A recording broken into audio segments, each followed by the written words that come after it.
a cúpula do partido de pegar R$1,5 bilhão.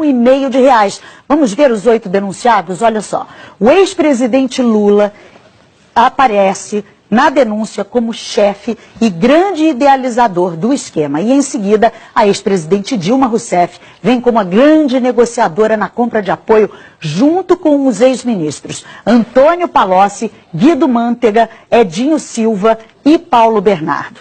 A senadora Gleisi Hoffmann, atual presidente do partido, e o ex-tesoureiro João Vacari Neto completam a cúpula petista de denunciados. Rodrigo Janot mostra como os acusados montaram uma rede de arrecadação de propina no governo, principalmente via Petrobras. O ex-presidente Lula foi apontado como líder do esquema e, por isso, se condenado, pegaria uma pena maior, não é, Juliana? Chico, a Ana Luísa mostrou aí todos os nomes dessa nova denúncia, né? E para o Procurador-Geral da República, Lula foi o grande idealizador dessa organização criminosa. O Ministério Público somou pagamentos de vantagens indevidas a Lula de R$230 milhões por suposto favorecimento às empreiteiras Odebrecht e OAS. A denúncia analisou o esquema desde 2002. A cúpula do PT cometeu, pelo menos durante 14 anos, crimes contra a administração pública, segundo o Procurador-Geral da República. Na denúncia, ele fala que o esquema envolveu órgãos como Petrobras, BNDES e Ministério do Planejamento e que o esquema permitiu que os 8 petistas recebessem de propina quase R$1,5 bilhão. O procurador diz que só na Petrobras o prejuízo gerado foi de pelo menos R$29 bilhões. O documento fala que Lula foi um dos responsáveis pela constituição da organização e pelo desenho do sistema de arrecadação de propina, seja porque na qualidade de presidente da República por 8 anos, atuou diretamente na negociação espúria em torno da nomeação de cargos públicos com a intenção de obter de forma indevida o apoio político necessário junto ao PP, Partido Progressista, e ao PMDB, para que seus interesses e do seu grupo político fossem acolhidos no Congresso Nacional. O procurador diz ainda, no lugar de negociações políticas, temos negociatas ilícitas, nas quais a moeda de troca não era simplesmente divisão de poder para governar, mas sim a compra de apoio político com a utilização de dinheiro público. Rodrigo Janot define o ex-presidente Lula desse jeito, o grande idealizador da organização criminosa. E detalha os papéis de cada um dos denunciados. Relata que Lula, Dilma e o ex-ministro Antônio Palocci negociaram com o PMDB da Câmara apoio em troca de cargos públicos relevantes que poderiam ser instrumentalizados, como de fato foram, para a arrecadação de propina. Diz que o ex-tesoureiro João Vacari era o responsável pela cobrança de propina no varejo junto às diversas empresas que se relacionavam com o governo federal durante os governos Lula e Dilma. E que os ex-ministros Antônio Palocci e Guido Mantega eram os interlocutores diretos de Lula e Dilma nas negociações que envolviam a cobrança de propina em valores mais relevantes.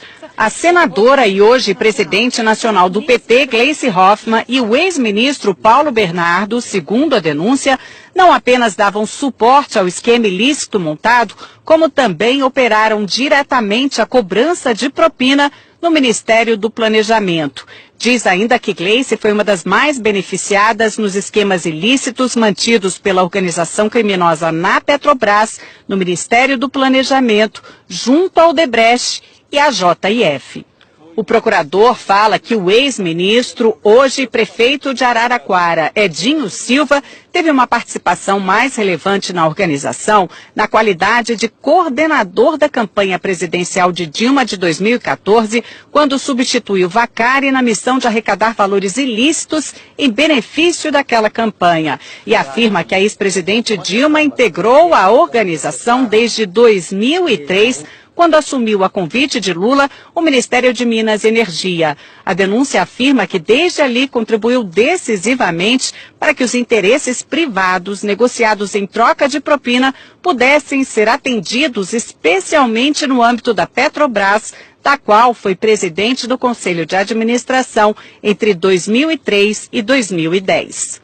Outro trecho do documento diz que chama atenção a quantidade de contas correntes de propina mantidas pelos petistas junto a grupos empresariais dominantes no cenário econômico brasileiro. Foram identificadas pelo menos 5 contas instituídas em benefício do grupo político dos 8 petistas denunciados, junto a Odebrecht, JF, OS, UTC, ao escritório de advocacia de Guilherme Gonçalves, além do ajuste de propina com dirigentes da Andrade Gutierrez. A Procuradoria quer que os 8 denunciados paguem juntos 6,8 bilhões de reais. Seriam 6 bilhões e meio de reais para a Petrobras, mais 150 milhões de reais por danos materiais e outros 150 milhões por danos morais, por lesões à ordem econômica, à administração da justiça e à administração pública. O procurador-geral, Rodrigo Janot, quer que os 8 petistas sejam condenados pelo crime de participação em organização criminosa, com pena maior para o ex-presidente Lula apontado como líder.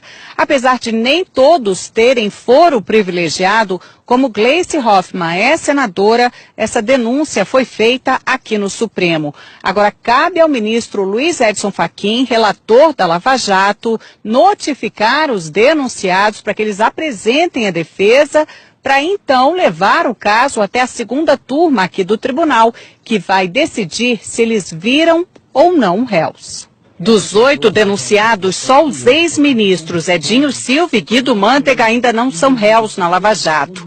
Lula já é réu em 5 ações penais, 3 em Brasília e 2 no Paraná, sendo que em uma delas já foi condenado e recorre em liberdade. No Congresso, petistas não quiseram falar de jeito nenhum sobre a nova denúncia, que acabou repercutindo em outros partidos. O que nós vimos diante da denúncia é que o PT não apenas governou um país, mas uma máquina de corrupção para financiar um projeto de poder. É algo que pode dar em todos nós um certo desânimo, desencanto, mas é também algo que tem que dar alguma esperança de que pelo menos esse tipo de prática está sendo denunciado e os crimes estão sendo apurados.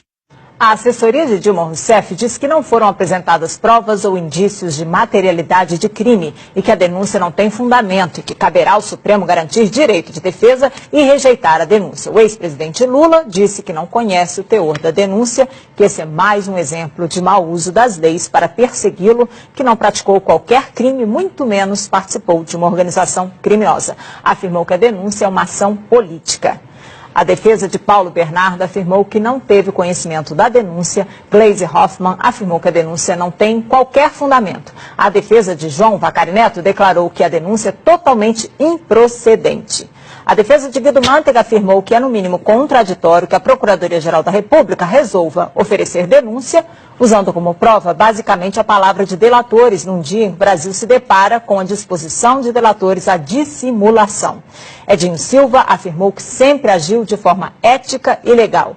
A defesa de Antônio Palocci não quis se manifestar. Ana, Chico. Obrigada, Juliana.